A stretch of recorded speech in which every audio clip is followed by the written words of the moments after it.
Уважаемые коллеги,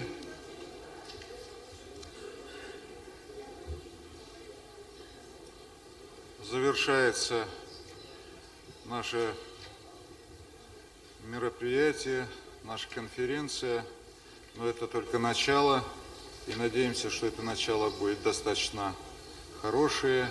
Я имею в виду, что форум с этой конференции начинает свою долгую жизнь. И об этом сегодня в 13 часов прибудет Валерий Александрович Тишков, об этом он скажет, у него и доклад будет. И надеемся, что та работа, которая проделана за последние 5 дней, позволит нам участвовать в следующем форуме живыми и здоровыми. Дай вам Бог хорошего. И, наверное, начнем.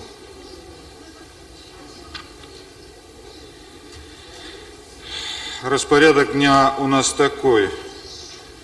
Значит, выступление модераторов в течение 7 минут. Если будет чуть-чуть больше, ничего. Затем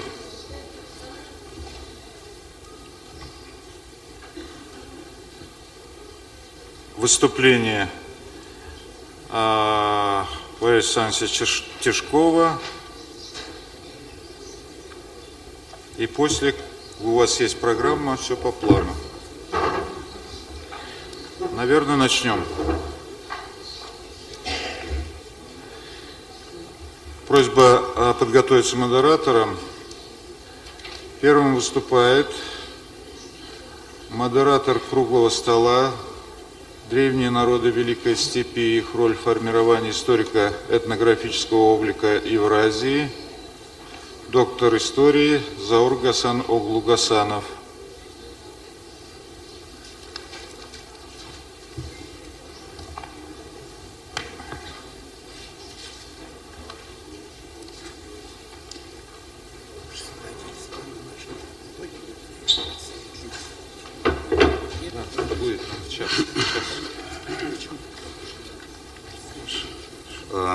Уважаемые организаторы, уважаемые участники конференции, я хочу зачитать вам рекомендации круглого стола «Формирование и ареал расселения народов Великой Степи и их роль в формировании историко-этнографического облика Евразии». Международной научной конференции «Этногенез. История, язык и культура Карачаево-Балкарского народа», проводимой в рамках форума «Историко-культурное наследие народов Евразии».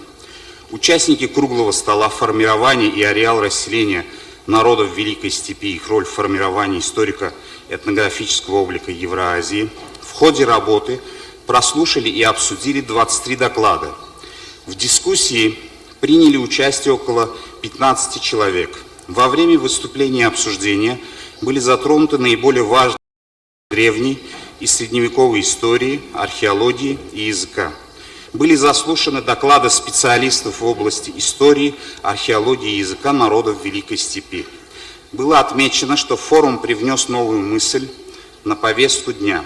Участники отметили важность взаимодействия лингвистов и историков в исследуемых вопросах, важность изучения проблем древнего мира на основе междисциплинарных исследований. Некоторые участники предложили привлечь иранистов к проблеме изучения скифов в тюркологических конференциях. Другие участники предложили практиковать научные конференции по скифо-сармато сако-аланской проблематике как со стороны иранистов, так и тюркологов вместе. В ходе обсуждения темы круглого стола были выдвинуты следующие рекомендации. Первое. Внимание к вопросам генезиса и эволюции номадизма в евразийских степях и его роли в формировании тюркских народов Евразии. Второе. Считать научно некорректным определять скифский мир моноэтничным, так же, как и описывать историю древних тюркских народов, начиная с упоминания тюркского каганата. Третье. Учесть при исследовании скифо-сарматско этнокультурного мира, его полиэтнический характер, поскольку иное видение названного мира противоречит сведениям древнегреческих авторов, а также данным археологии и антропологии. Четвертое. Считать исследования скифской и аланской проблемы только на основе нетюркских материалов некорректным. Благодарю вас за внимание. Спасибо большое. Модератор круглого стола «Тюркские языки. История и современное состояние». Выступление Муса Бахаудинович Кетенчиев. Доктор филологических наук, профессор.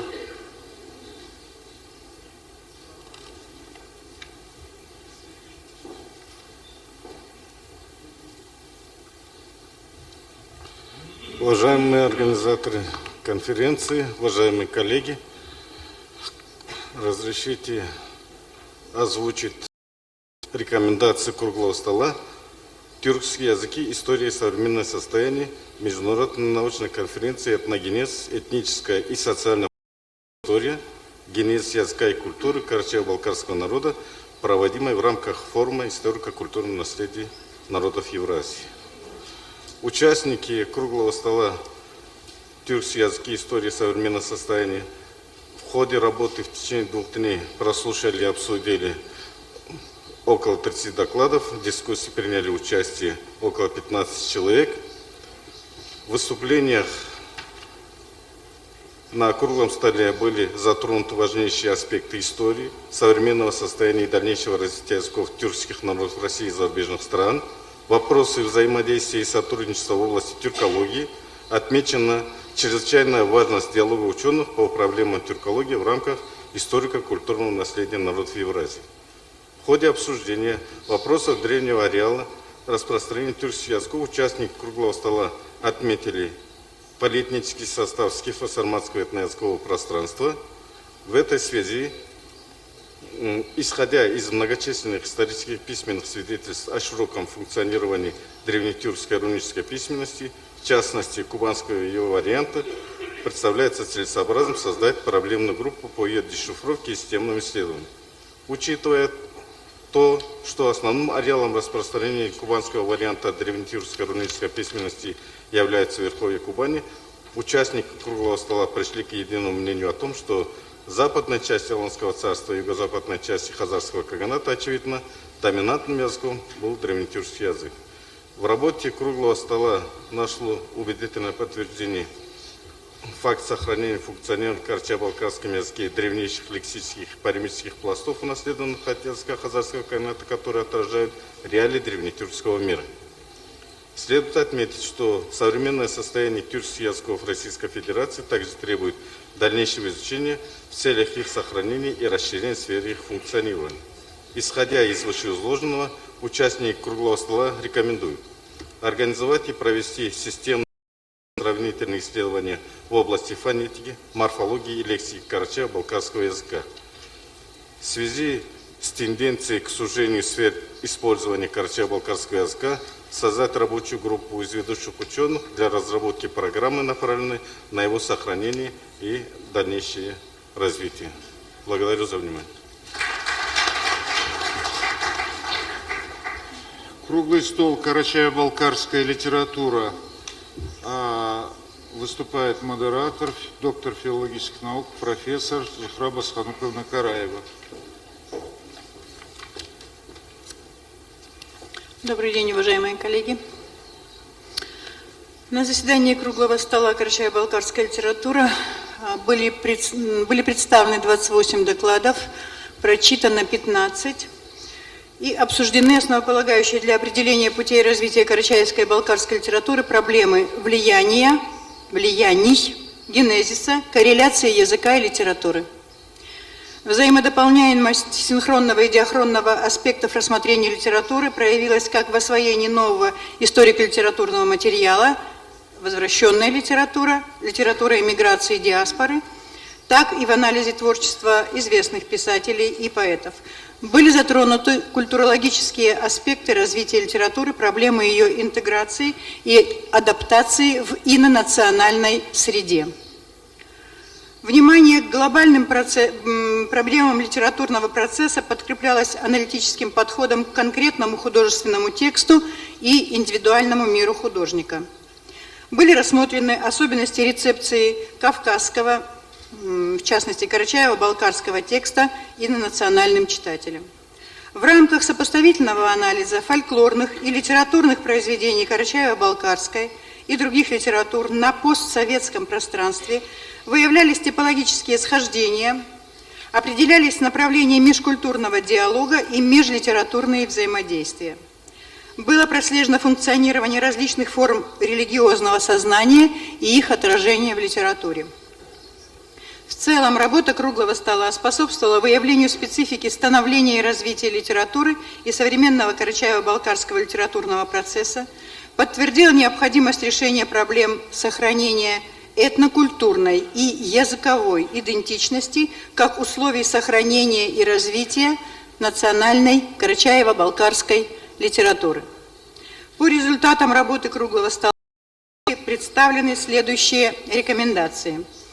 Первое. Необходима реконструкция всех этапов литературного развития на основе сбора архивных, рукописных материалов, особенно периода XVIII-XIX веков, 20-30-х годов XX века и периода депортации. Второе. Требуется качественный и количественный сдвиг в издании учебников по родной литературе. Третье. Необходимо учреждение и издание литературно-художественного журнала на карачаевском языке. Я не говорю о балкарском, потому что у них такой журнал все-таки есть.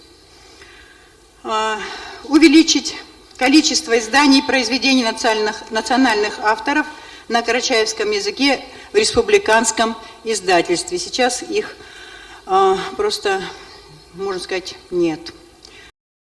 Провести тщательную проверку и качественную перестройку деятельности Карачаево-Черкесского института гуманитарных исследований в части активизации и оптимизации научных исследований в сфере карачаевского языка, литературы и фольклора. И шестое. Начать подготовку научных кадров в системе Российской академии наук по направлениям литературоведения и фольклористика. Когда-то одновременно в институтах академических академий наук по гуманитарным направлениям обучалось там по 5, 6, 7 аспирантов в одном потоке. В настоящее время нет ни одного, и нужно сказать, что наша фольклористика практически обезлюдила, и с языкознанием тоже не все хорошо. Нету археологов, и не очень, в общем-то, активно работают этнографы. Это все результат вот таких лакун в подготовке специалистов. А если мы не начнем их готовить сейчас, то зрелые исследуются только через 7-8 лет. Для этого нужно время. Спасибо. Спасибо. Круглый стол, политика, правовая культура и социальные отношения. Кто у нас выступает от этого круглого стола? Кандидат исторических наук Пати Исмаиловна Абайханова. Здесь? Или не подъехали еще? Рашид Тохтарович Хатуев.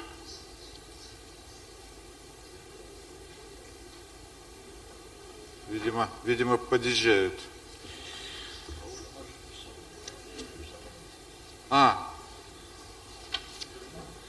Доктор исторических наук, профессор Эльмира Гаджа Абдулаевна Джахиева. Мне еще никто не...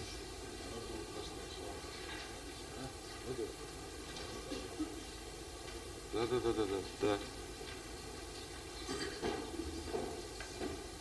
Был подготовленный отчет. Человек, который должен был выступить, к сожалению, опаздывает, я поэтому буду краткой. В работе этого стола было заявлено 22 участника, 20 выступили. Были у нас достаточно серьезные дискуссии по социальному развитию.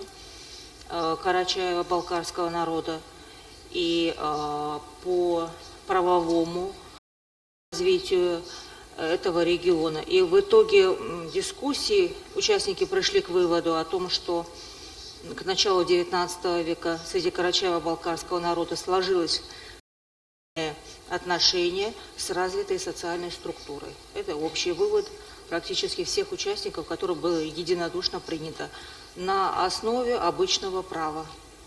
Рекомендации, у нас было 5 рекомендаций, они вошли в общий итоговый документ и будут озвучены. Просто у меня с собой записи ничего нет. Спасибо. Круглый стол «Этнография и обрядово-культовая жизнь». Выступает доктор исторических наук Антон Кириллович Салмин.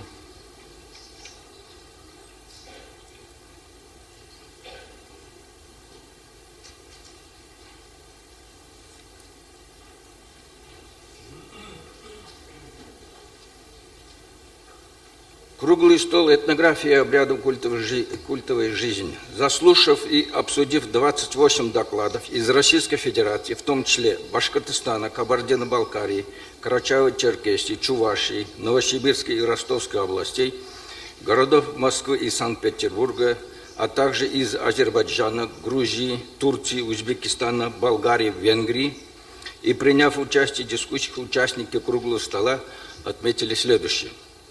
На заседании были затронуты вопросы, освещающие историко-этнографический облик карачаевцев и балкарцев, в целом тюркских народов, в том числе терминология традиционной пищи, промыслы, генеалогия родов, этнокультурные взаимосвязи народов Кавказа, этническая идентификация, традиционные обряды и верования, народный календарь, хозяйственный быт, декоративно-прикладное искусство, исторические источники о народах, этнотопонимия. В ходе обсуждения участники круглого стола пришли к выводу о том, что в основе историко-этнографического облика карачаево-балкарского народа лежат древнекавказские и древнетюркские пласты.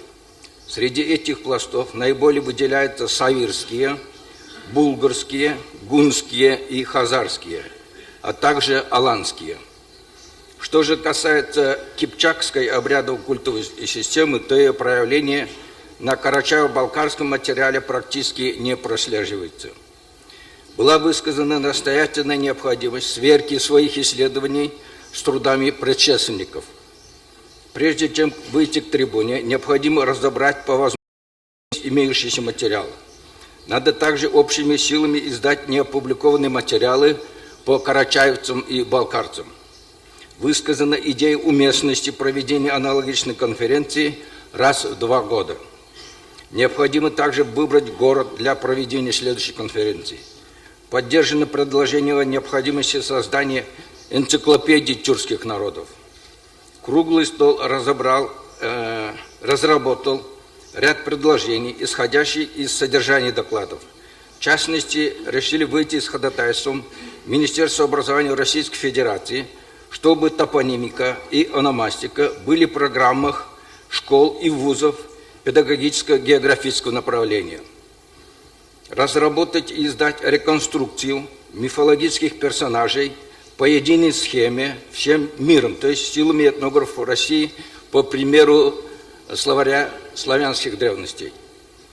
Необходимо усилить уровень образования студентов и школьников по этнографии народов России, особенно о народах Кавказа. В Карачаево-Балкарском научном центре гуманитарных исследований предлагается создать рабочую группу по оценке преемственности традиций горцев Евразии. В целях возрождения древних добрых традиций горцев объединять усилия нумизматов, археологов, этнографов, историков и лингвистов. Обратиться в государственные органы Карачаево-Балкарии с предложением восстановить в общеобразовательных школах часы по истории народов республики. На сегодняшний день эти часы по неизвестным причинам ликвидированы. Кандидатами в оргкомитет следующей конференции от нашего круглого стола выдвинуты, перечислю без имен и отчеств, Бессолова, Каракетов, Салмин, Нейкова, Джавахишвили, Хисамиддинова, Хан Магомедов, Джалилов, Мирзаев, Янош Шипаш, Каракетова, Уста Ниязи, Башиева и Жемира Текеева. Спасибо.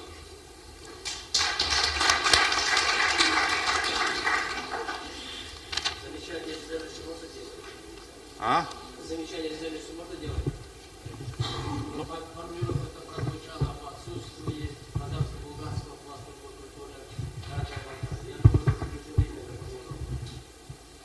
Нет, там как раз наоборот говорится. Видимо, он, может, не расслышали.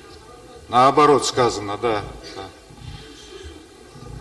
Круглый стол «Археология и архитектурное наследие тюркских народов Северного Кавказа и Крыма». Выступает кандидат исторических наук Умар Юсуфович Качкаров.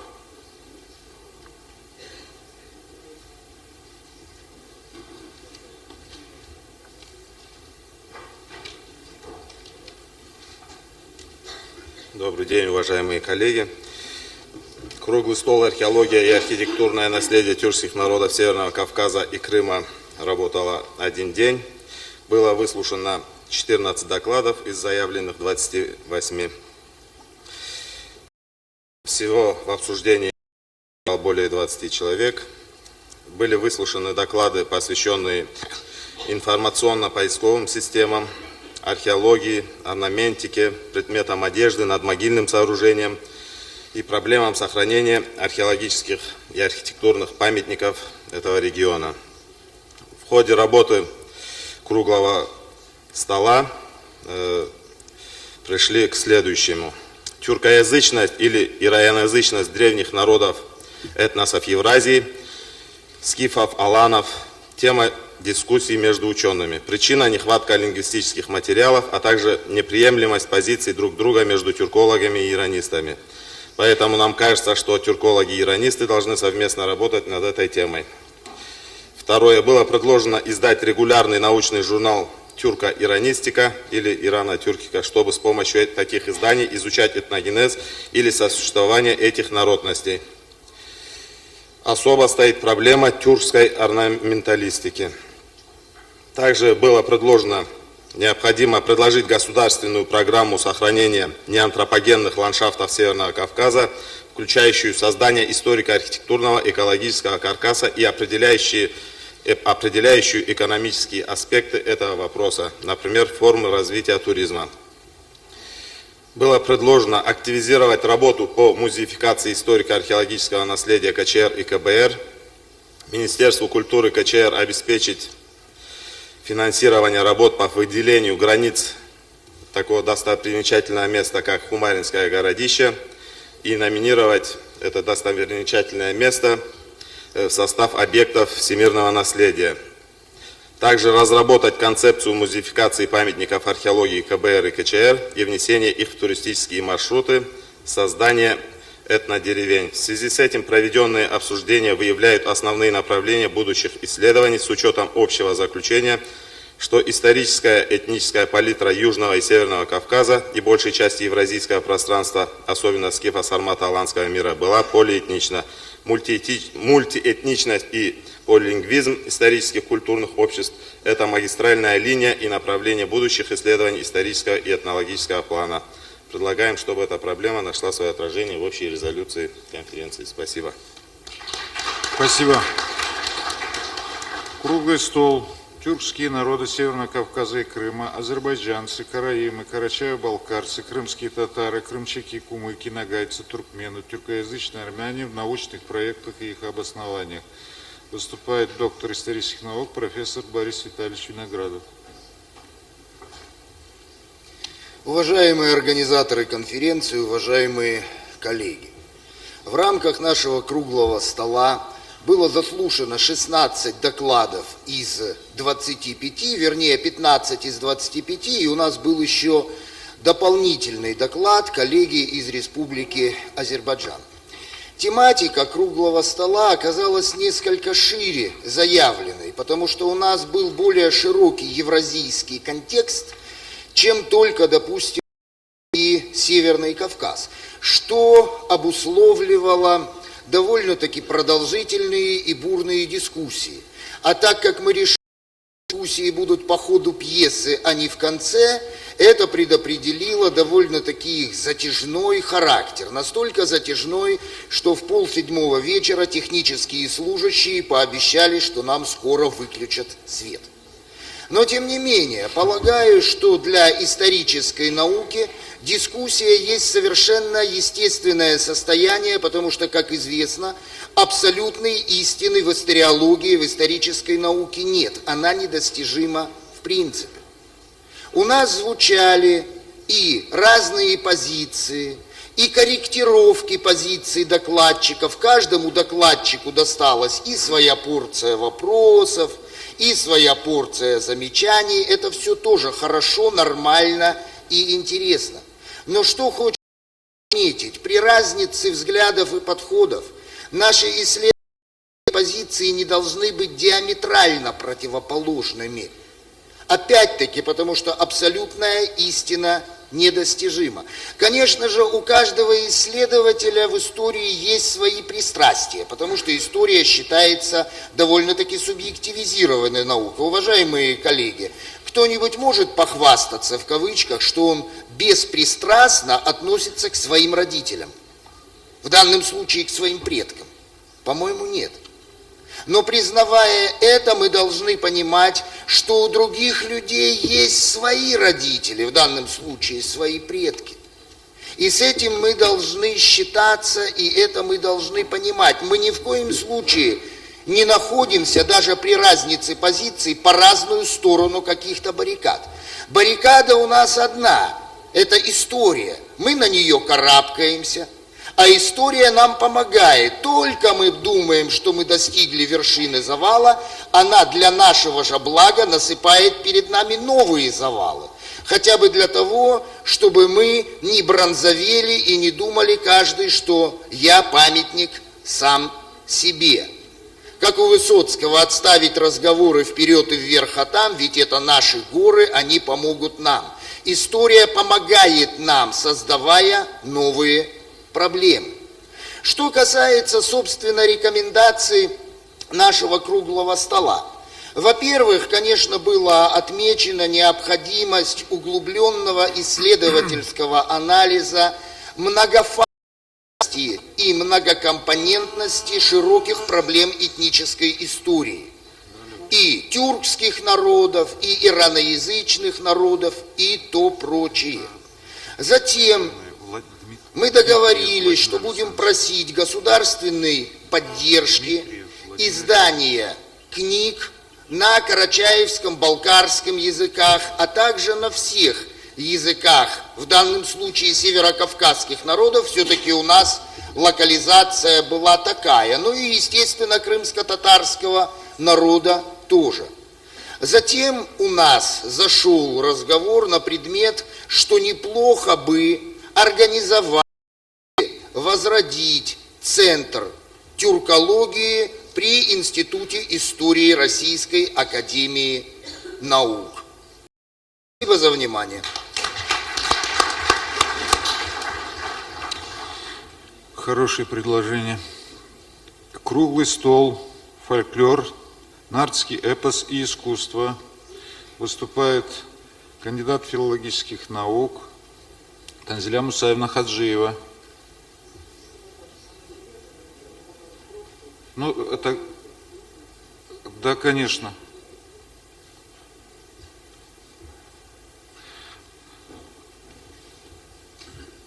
Простите, я не Выступает Лилия Алексеевна Вишневская, доктор искусствоведения, профессор. Танзиля Мусаевна подъезжает. В докладах круглого стола «Фольклор искусства» освещался широкий круг вопросов по теории фольклористики, методологии и методов исследования в различных жанрах фольклора. Участники отметили, что по этнотерриториальным данным тематика данного научного форума вышла за рамки обозначенных в названии тем и охватывает широкий круг вопросов фольклора не только тюркских, но и многих других народов.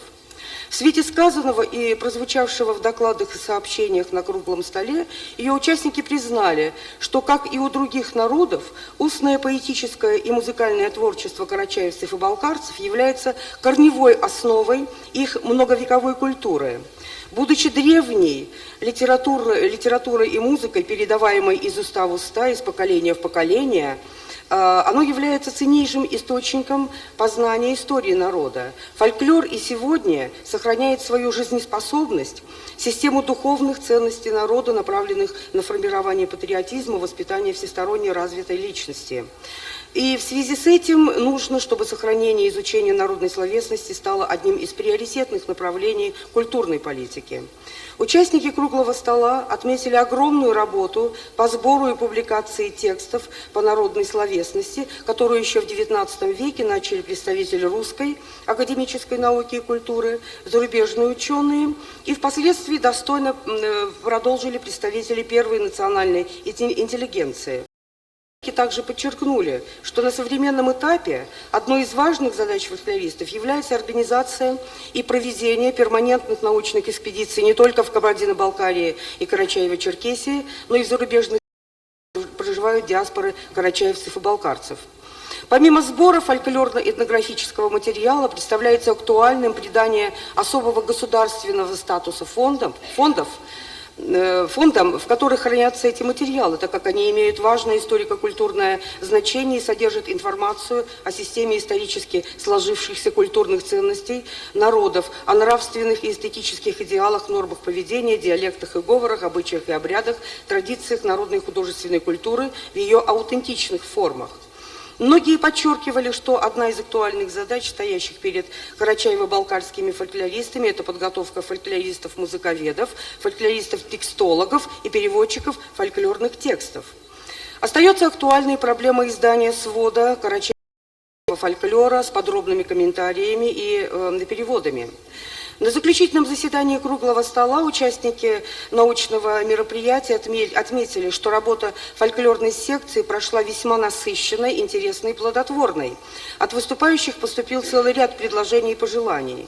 Так, профессор Аджиев предложил издать том по фольклору тюркских народов, а профессор Аликаев – издание карачаевских и балкарских студий Прёля. Было рекомендовано разместить материалы о конференции на сайтах научно-исследовательских институтов участников конференции. Большинство участников круглого стола подчеркнуло, что несомненный плюс таких форумов – возможность личного знакомства и профессионального общения с коллегами из других городов и стран. Все участники отметили высокий теоретический и организационный уровень конференции и выразили признательность господам Тишкову, Каракетову, Тартакулову и многим другим организаторам конференции. Спасибо. Спасибо большое. Круглый стол о происхождении карачаево-балкарского народа по данным антропологии, генетики выступает доктор биологических наук, профессор Эльза Камилевна Хуснутдинова. Уважаемые коллеги, на круглом столе данные антропологии, генетики и ДНК-генеалогии в свете происхождения карачаево-балкарского народа прозвучали 18 докладов из 21 заявленного. Значит, это были доклады ведущих специалистов, которые дали характеристику как этническим группам карачаевцев, балкарцам, а также другим тюркским популяциям, в частности, популяциям Казахстана и Дагестана. Значит, по различным системам признакам: соматология, терматоглифики, палеантропология, краниология и генетическим маркерам. Согласно результатам генетиков, а именно изучение 3 систем генетических маркеров, это митохондриальная ДНК, Y-хромосомы и аутосомных локусов, было подчеркнуто, что основу генофонда этнических групп карачаевцев и балкарцев составляет местный автохтонный субстрат с последующим наслаиванием в результате генетических компонентов различного происхождения, как азиатского, так и европейского, но этот компонент был незначителен. И было подчеркнуто, что этногенетика представляет новую объективную информацию, помогает глубже взглянуть на внутреннюю структуру этноса, степень дифференциации этноса, этногенеза и его генетического прошлого. Было подчеркнуто, что для более глубокого понимания генетической истории различных тюркоязычных популяций необходимо дальнейшее проведение исследования с использованием новых современных молекулярно-генетических подходов. В частности, прочитки или секвенирование полного генома не только современных людей, но и людей, то есть древней ДНК или древних геномов, а также поиск новых генетических маркеров с высокой разрешающей способностью, которые позволят говорить о происхождении и месте, то есть не только о месте происхождения, но и времени происхождения тех или иных генетических маркеров или генетических компонентов. Поскольку известно, что процесс происхождения любого народа нельзя объяснить данными одной только какой-нибудь науки, необходим междисциплинарный подход. Лишь одна генетика не может объяснить этногенез любой этнической группы. И вот лишь тогда, когда данные всех наук стыкуются между собой, и тогда только можно говорить о том, что найдено правильное направление в изучении этого сложного исторического процесса. В ходе обсуждения докладов стало очевидным, что по многим вопросам данные различных наук, в частности краниология, дерматоглифики и генетики, находятся в хорошем согласии друг с другом и обрисовывают основные вехи сложного антропологического облика генофонда карачаевцев и балкарцев. Но бурное обсуждение на данном круглом столе вызвали вопросы использования различных генетических терминов и, в частности, при интерпретации генетических и антропологических данных специалистами других областей нередко проявляются тенденции к смешению биологических и гуманитарных категорий и противоречащие принципам междисциплинарного исследования. В частности, этногенетику нельзя путать с генетической генеалогией. ДНК-генеалогия или генетическая генеалогия, она изучает различные семьи и кланы, а этногенетика изучает различные этносы и народы. При этом генетическая генеалогия и этногенетика взаимно очень полезны друг другу, поскольку этногенетика, изучая широкий круг популяции, дает необходимую информацию для ДНК-генеалогии. Но и ДНК-генеалогия целенаправленно, сообщая информацию о важном для них вопросе, владеет порой уникальной коллекцией научных фактов. Поэтому нельзя исключать обе эти области, поскольку они взаимно дополняют друг другу. Четко различая академические научные исследования и их общественное мнение, можно избежать профанации результатов этногенетики.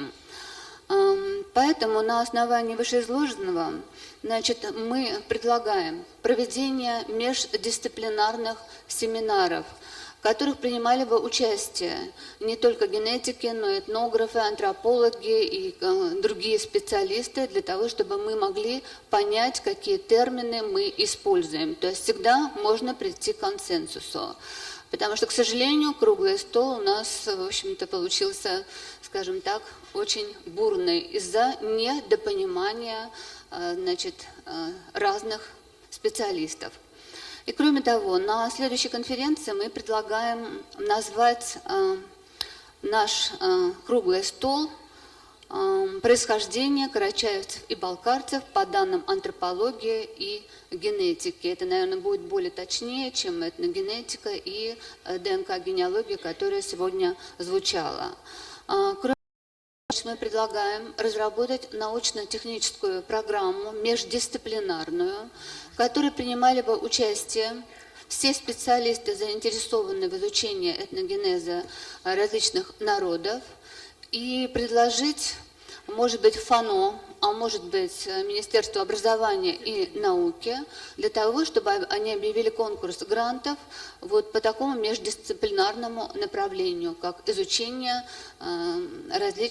этногенеза различных народов, и чтобы для этих исследований выделялось финансирование. А кроме того, мы рекомендуем, что подобные конференции необходимо проводить хотя бы один раз в 2 года, для того, чтобы мы могли обмениваться той информацией, которую получают генетики, антропологи, этнографы и другие специалисты. А кроме того, участники круглого стола рекомендовали следующих генетиков для введения в состав оргкомитета следующей конференции. Это Янковский Николай Казимирович, Балановская Елена Владимировна, Степанов Вадим Анатольевич и Хуснудинова. И предлагаем место проведения, если, конечно, будут согласны, предлагаем место Астана, Казахстан, потому что в Казахстане тоже много очень сделано по изучению этногенеза этого народа, а также изучается и генетика, и было бы интересно следующую конференцию провести там. Благодарю за внимание. Спасибо большое, Эльза Камилевна. Круглый стол источниковедения, выявление и публикации источников. Выступает доктор исторических наук, профессор Рустам Маратович Бегиулов.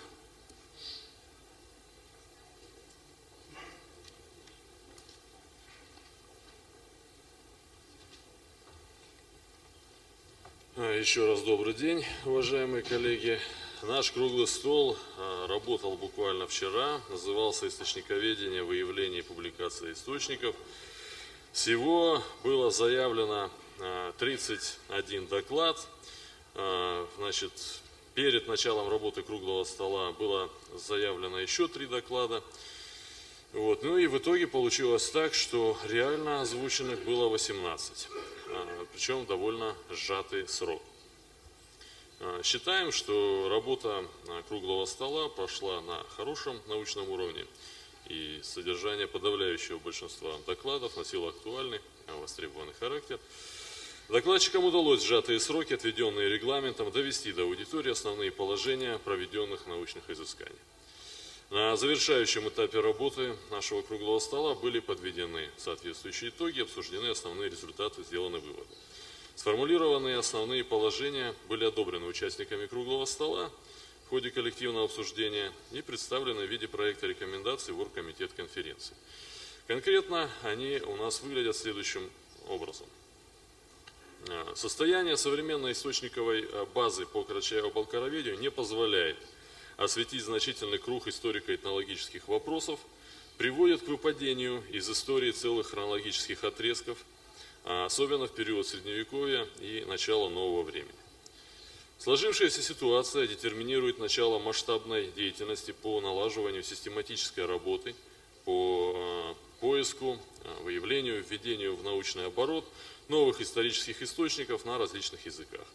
В рамках этой деятельности считаем необходимым провести источниковедческую работу в ряде архивов Российской Федерации, среди которых можно выделить Российский государственный архив древних актов, архив внешней политики России, архив Санкт-Петербургского института истории РАН и другие. Составить реестр опубликованных источников на языках, в которых затрагиваются вопросы карачаево-балкарской истории и культуры. Приступить к работе по выявлению архивных материалов по истории Карачаева-Балкарии на иностранных языках, хранящихся в архивах зарубежных государств. Привлечь соответствующих специалистов для перевода на русский язык и подготовки к публикации выявленных материалов. И последнее, создать рабочие группы по региональному признаку для организации постоянного мониторинга работы по выявлению, систематизации, переводу, введению в научный оборот источников по истории и культуре карачаево-балкарцев. Руководителям рабочих групп докладывать о результатах научно-исследовательской работы на очередных форумах по карачаево-балкароведению. Впрочем, как уже, в принципе, отмечала часть предыдущий докладчик, последний пункт может иметь, на наш взгляд, особо продуктивную работу, если будет соответствующее и регулярное финансирование. У меня все. Спасибо за внимание. Спасибо большое. Круглый стол диаспоры и вопросы демографии.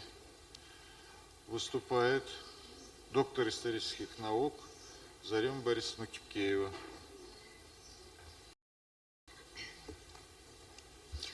Дорогие друзья, в обсуждении актуальных вопросов истории формирования современного состояния карачаево-балкарской диаспоры приняли участие 21 человек, в основном представители Турции и других зарубежных стран, заинтересованных в изучении карачаевцев и балкарцев. В ходе выступлений и последующей дискуссии участники конференции отметили, что неудовлетворительное состояние изученности истории карачаево-балкарского народа обусловлено рядом объективных причин. Прежде всего, в 18-19 веках, когда российская наука начинала активное изучение народов Северного Кавказа, карачаево-балкарцы поздно попали в поле зрения исследователей, так как вошли в состав Российской империи только в 1828 году, позже остальных народов. Сведения об их этногенезе, истории, общественном укладу, культуре и даже территории проживания зачастую носили фрагментарный, тенденциозный, иногда ложный и предвзятый характер, собранный из случайных информаторов со стороны. В советский период, кроме общего для всех народов нашей страны кризиса из-за идеологизированности гуманитарных наук, исследователи карачаево-балкарской истории пережили дискриминационный период из-за принадлежности карачаевцев и балкарцев к тюркоязычным этносам в рамках борьбы с пантюркизмом, а затем из-за преступной депортации всего народа со своей родины в Среднюю Азию и Казахстан. Отсутствие тесного сотрудничества научных кругов тюркских народов, невозможность регулярных совместных мероприятий, полная изоляция диаспоры стали причинами слабого изучения и осмысления истории карачаевцев и балкарцев. Новый этап в изучении карачаево-балкарцев начался при отсутствии государственной поддержки, финансовой базы и крайне слабой кадровой насыщенности науки в Карачаево-Черкесии, Кабардино-Балкарии. И только благодаря энтузиазму отдельных ученых мы имеем достаточно серьезный список опубликованных работ по истории, культуре и языку карачаево-балкарцев. Это дает нам основание надеяться на заинтересованное внимание академической, российской и мировой науки к малочисленному, но очень любопытному и самобытному этносу, изучение которого может дать ключ ко многим проблемам древней, средневековой и новой истории народов, живших на территории Евразии. Участники конференции отметили трудности в расширении источниковой базы и выявлении архивных материалов, а также острую необходимость регулярного обсуждения вопросов истории, культуры и языка всеми представителями научных кругов, как тюркологов, так и кавказоведов. Источниковую базу изучения и освещения истории, культуры и языка малочисленного народа существенно расширит привлечение документов из архивов Турции, Казахстана, Киргизии, Узбекистана и сбор полевого материала в этих странах, где проживают представители диаспоры карачаево-балкарской. И отрадно было отметить, что в среде диаспоры выросли достаточно квалифицированные научные кадры, владеющие родным языком и языком страны второй родины. Но в основном ученые, конечно, остро нуждаются в профессиональных переводчиках и редакторах для введения их работ в научный оборот на русском языке. Турецкие исследователи не владеют в полном объеме научной литературой на русском языке, что препятствует комплексному и объективному освещению нашей истории. Истории особенно в составе России. И надо признать, что знание русского языка – необходимое условие для серьезного историка, намеревающегося посвятить себя изучению истории карачаево-балкарского народа. Необходимую подготовку научных кадров предлагаем проводить в Карачаево-Черкесском государственном педагогическом университете, обеспечив специализированной кафедре материальную базу. Представляется целесообразным содействие Российской академии наук работе Карачаево-Балкарского научного центра гуманитарных исследований как постоянно действующего и координирующего института по изучению истории, культуры, языка карачаево-балкарцев. Мы бы рекомендовали в научной деятельности аспирантов и докторантов в Турции, Узбекистане, Киргизии, Казахстане использовать историю карачаевцев и балкарцев как специальный объект научной деятельности, а Институту гуманитарных исследований при правительстве Карачаево-Черкесской Республики рекомендовать не только координировать, но прежде всего и самому принимать активное научное участие в деятельности по изучению карачаево-балкарцев силами ученых в диаспоре.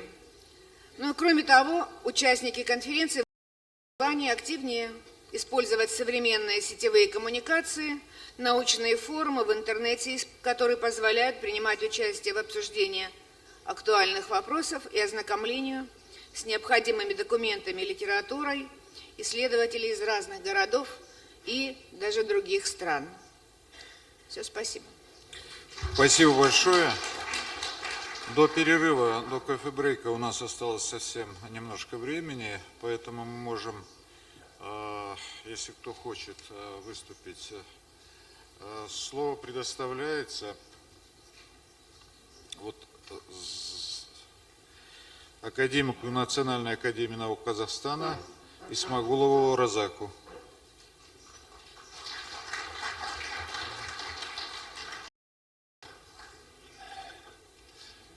Дорогие коллеги, мы целую неделю посвятили своей творческой научной изысканию, посвященному одним из важнейших моментов истории тюркского народа.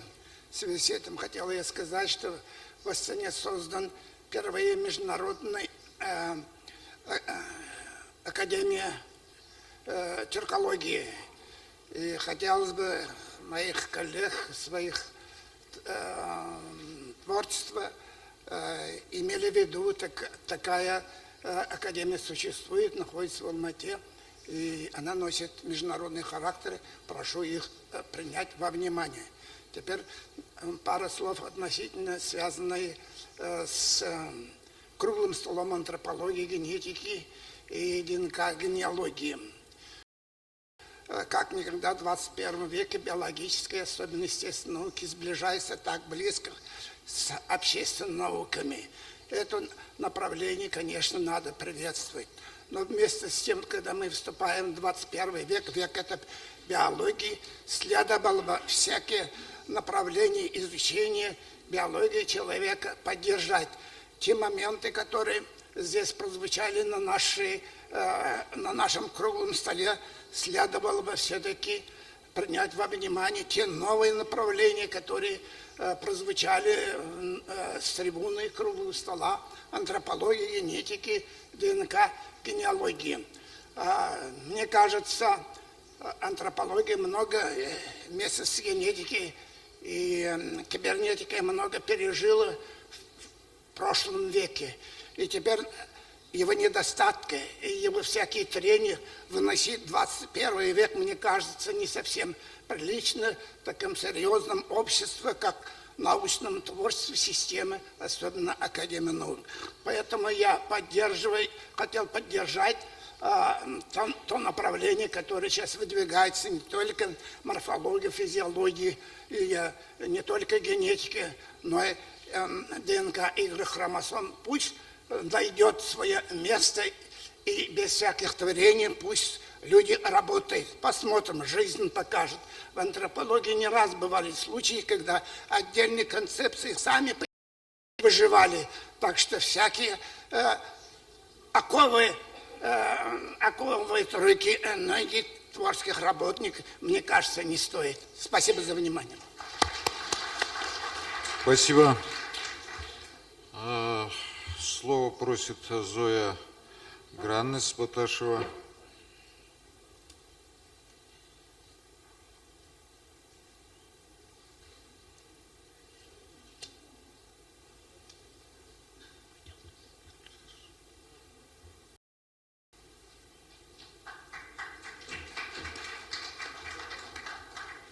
Спасибо. Я хочу в первую очередь поблагодарить за то, что я могла участвовать в этой конференции. Я прилетела из Норвегии. И поблагодарить Беляла Лайпанова за то, что он мне помог тоже решиться. И что я могла представить здесь крупного, известного на Западе ученого, слависта и почетного члена Турецкой академии наук, моего умершего мужа Альфа Граннеса. Он бы был счастлив здесь быть сегодня. Я тоже хочу, я как поняла, здесь две фамилии, два имени центральные в осуществлении этой конференции. Это Татаркулов Али и Каракотов Салис. Большое им тоже спасибо.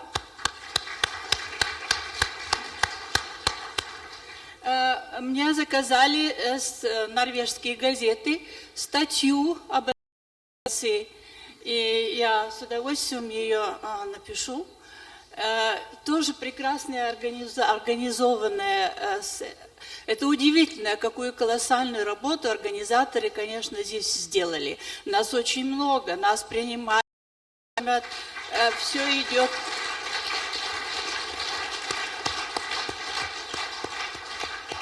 Все идет так гармонично и хорошо. Но я здесь, в общем, посторонняя птица по профессии, я невропсихолог, и я сделала себе некоторые такие наблюдения. На Западе существует статистика, наверное, здесь тоже есть, что в тюрьмах преобладают заключенные криминалы, там преобладают люди без идентитета.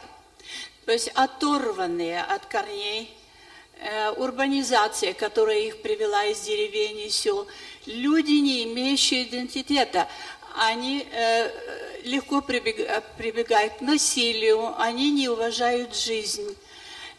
Здесь есть тоже люди, которые думают, вот сосредоточиться на своей культуре, на своем языке, это ведет к национализму, это ведет к розни. На самом деле это наоборот. Люди, которые имеют корни, знают, кто они, уважают своих родителей, свой род, своих соседей, они менее склонны к конфликтам.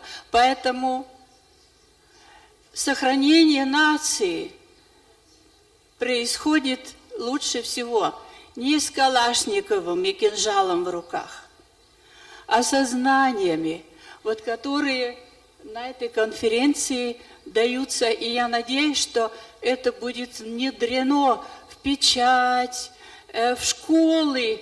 В Карачае, например, я знаю, что в школах мало учат, не знают своей истории, многие даже не знают о переселении.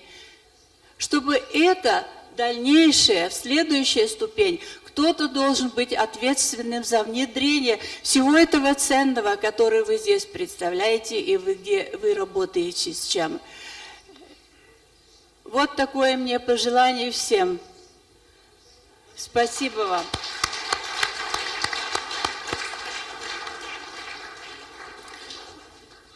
Рустам Маратович Бигиулов хочет слова.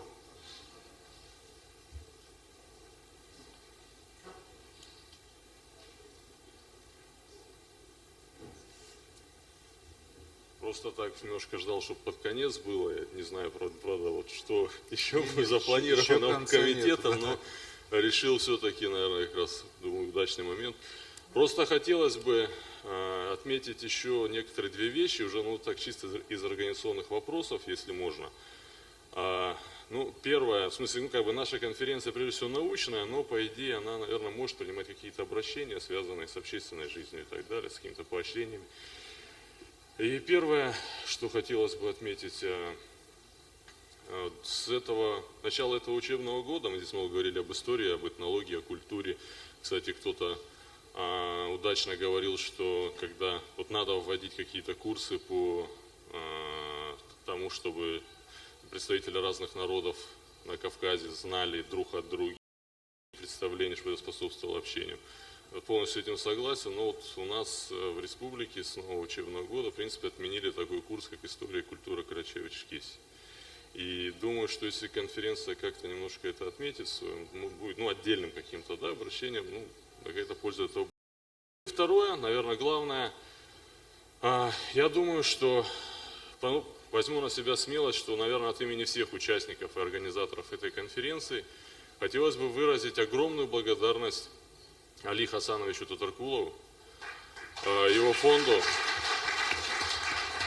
Без кропотливой работы людей из этого фонда, в принципе, я думаю, что наше бы мероприятие не состоялось, и не просто исходя из какой-то финансовой поддержки, а просто действительно мы каждый день чувствовали на себе заботу, внимание, хорошую организацию, и это, наверное, самый важный аспект нашего дела. Спасибо. И отметить, в смысле, как-то его Эльбрусоид и лично Али Хасанович каким-то тоже соответствующей грамотой, с дипломом и так далее. Спасибо. Есть ли еще желающие? Генрет Леонидовна, пожалуйста.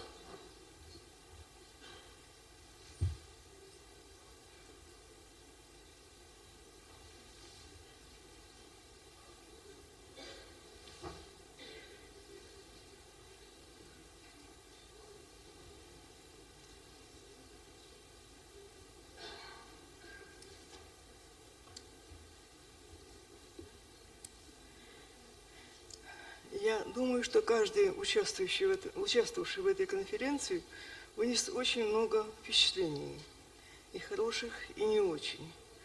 От организации конференции потрясающе, просто хорошее впечатление, потому что ясно, какой труд вложили люди в том, чтобы так хорошо все устроить. Я хочу остановиться на двух моментах. Карачаевцы и балкарцы, безусловно, заслуживают и такого внимания практически международной конференции, и дальнейшего внимания, потому что в некоторых областях, связанных с их существованием, существует очень существенный, очень большой недостаток фактических данных. Я имею в виду физическую антропологию. Тут у нас много было генетических докладов. Это отражает реальную ситуацию существующую. Нас, морфологов, антропологов, очень мало. Просто очень, 1,5 десятка на все отрасли.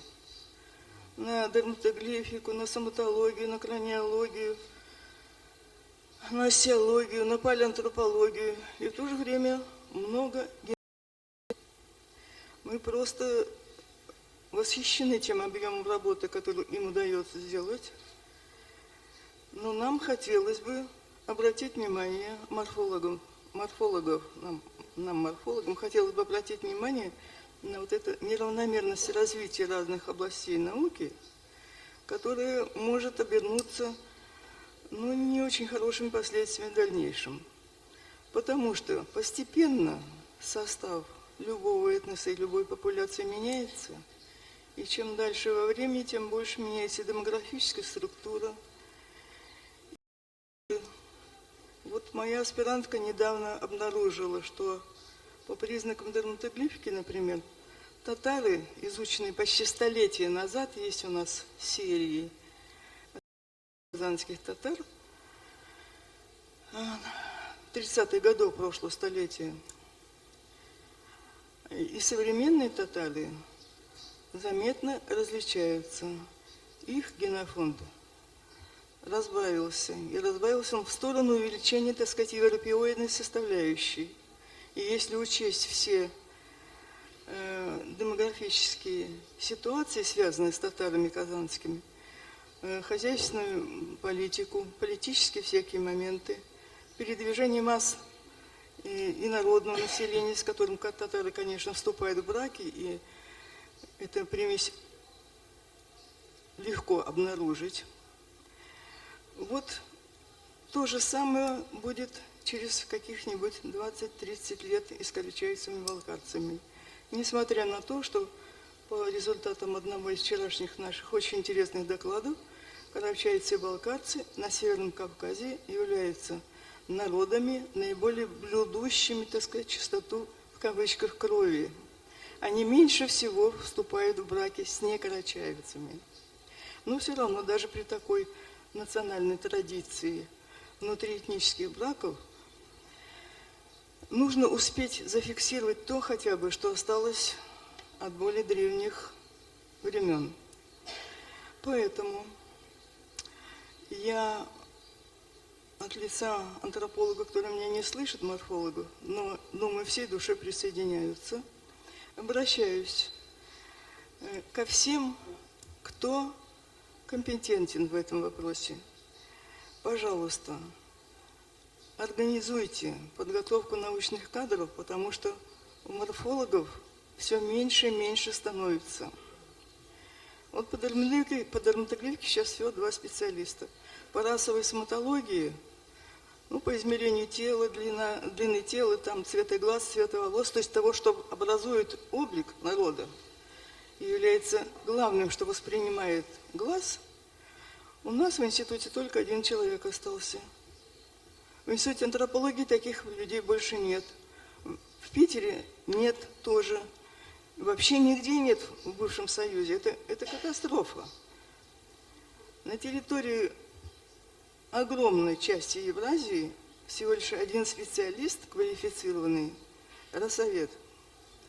Поэтому я думаю, что руководители и администраторы научных организаций должны отдать себе отчет, что хотя бы в каждой республике, ну хотя бы по 1 морфологу, который был специалистом по морфологическим признакам, потому что морфологические признаки, в отличие от генетических, это в основном признаки полигенные, то есть их природа обусловлена огромным, неисчислимым количеством генов, которые влияют на выраженность этих признаков. Поэтому эти признаки более стабильны во времени.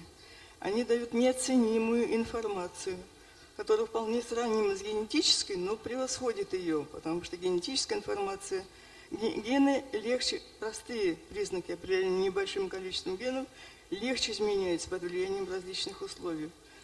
Начиная от изоляции, смешения и так далее. Это первое, на что я хотела бы обратить внимание. Поэтому посылайте к нам, пока не поздно, в аспирантуру учиться людей. Не жалейте средств на экспедиции. Карачаевцы и балкарцы. Вот именинники нынешней конференции изучены очень слабо. По моему докладу вы могли понять, что существует только 5 выборов карачаева и балкарцев по этому кожному рельефу. По 1 выборке карачаевцев и балкарцев изучено построение зубных коронок. По 1 выборке стоматологической.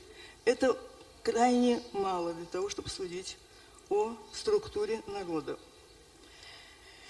И второе, на чем я хотела бы остановиться, это призыв ко всем нам. Потому что не только у антропологии и генетику это прозвучало, но, мне кажется, в некоторых выступлениях людей других профессий и на пленарном заседании прозвучало. Мы делаем одно общее дело. Мы должны быть предельно объективны по сравнению с людьми других профессий. Потому что наука – это та область, где субъективность должна присутствовать в минимальной степени по сравнению с другими областями знания. Так вот, мне кажется, нужно больше уважать взгляды друг друга и быть более толерантными. Я имею в виду вот эту массированную генетическую атаку на одной генетической школы на другую, которая перехлестнула все пределы приличия на заседании нашего круглого стола. Эльвира Камилевна очень деликатно об этом сказала, но это носило просто почти скандальный характер. Так что, дорогие друзья, будем терпимо взглядом друг друга, и только в таком сотрудничестве мы можем добиться чего-то положительного. Спасибо за внимание. Спасибо большое, Инрет Леонидовна. Олег Хасанович Татаркулов.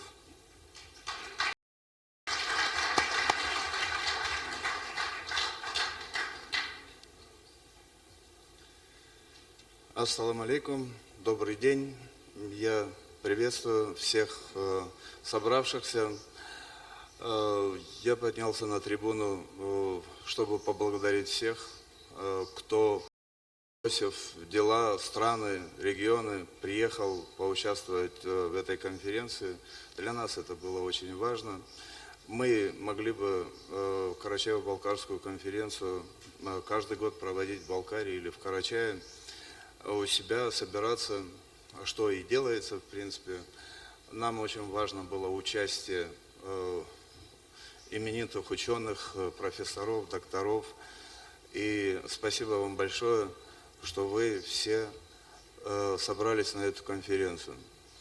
Не мне вам рассказывать, вы ученые люди, насколько важна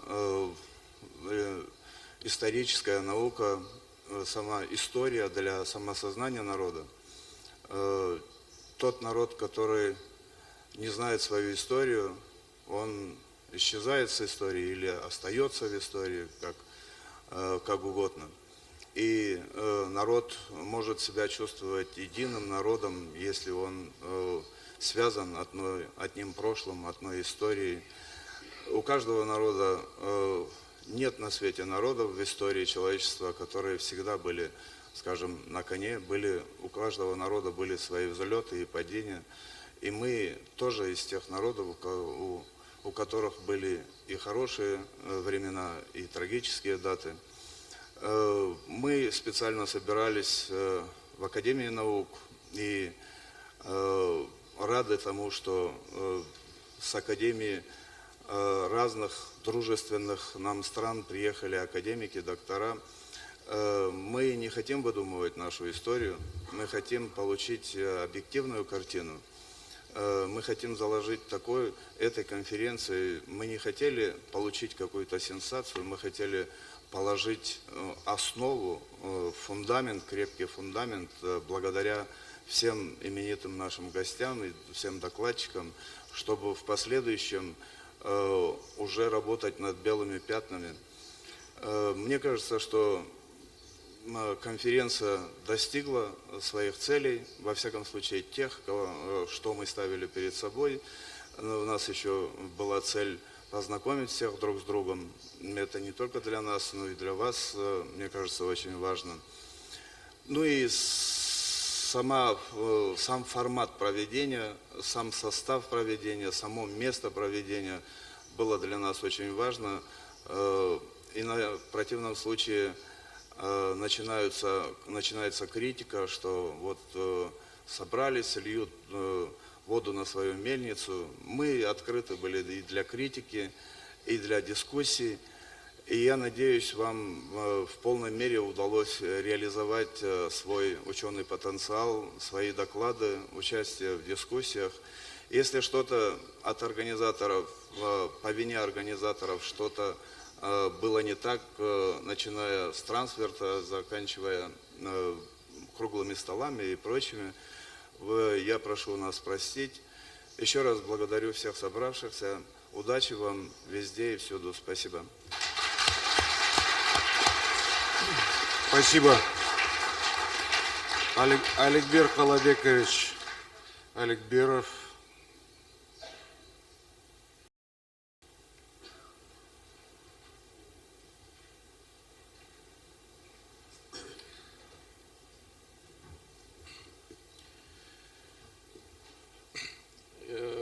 Я хочу поздравить всех собравшихся, потому что это на самом деле первая ласточка. Первая ласточка, потому что впервые в стенах Академии наук, Российской Академии наук, конференция посвящена именно истории одного народа. И история одного народа изучается со всех сторон. И это на самом деле большое достижение, потому что до сих пор у нас в исторической науке в том числе господствовал такой территориальный принцип. То есть мы изучали не столько народы, сколько территории. И и населения этих территорий. И вот этот подход, он позволяет нам, во-первых, перевернуть страницу, так сказать, исторических фальсификаций, во-вторых, открыть возможность изучать народы, не только историю каждого народа, но и народы во взаимодействии с другими народами. И это очень важно, потому что даже на нашей дискуссии были споры, великая история, каждый народ претендует, что у них история более великая или менее великая. На самом деле не бывает невеликой истории. Каждый народ имеет свою историю. Только важно, чтобы народ этот получил свою историю. И здесь поэтому сделан первый очень важный шаг, что карачаево-балкарский народ, единственное, что я сожалею, что недостаточно, наверное, все-таки вот кумыкский компонент здесь включен. Я бы все-таки рассматривал бы историю карачаево-балкарского народа вместе с кумыкским народом, потому что это все-таки... Но с другой стороны, может быть, будет возможность и кумыкский народ отдельно рассматривать. Хочу приветствовать вас всех и поздравить с тем, что мы все-таки сделали первый шаг, и это может быть первая ласточка, и за этой ласточкой придут другие ласточки, и чтобы в небе у нас было много разных птиц, и чтобы они вместе летали, и чтобы процветала историческая наука. Спасибо. Уважаемые, я прошу прощения, вы извините меня, пожалуйста, мы обязательно вам дадим слово. Давайте на кофе-брейк уйдем. Значит, минут 20-30, а потом уже перейдем, и прошу прощения, значит, у нас такой распорядок дня. После пленарного заседания принятие итогового документа и, значит, презентация книги. Ну и, значит, Борис Александрович к часу подъедет, я думаю, так сказать, он как раз и объявит о том, к чему мы стремились, о постоянном форуме историко-культурное наследие народов Евразии. Спасибо.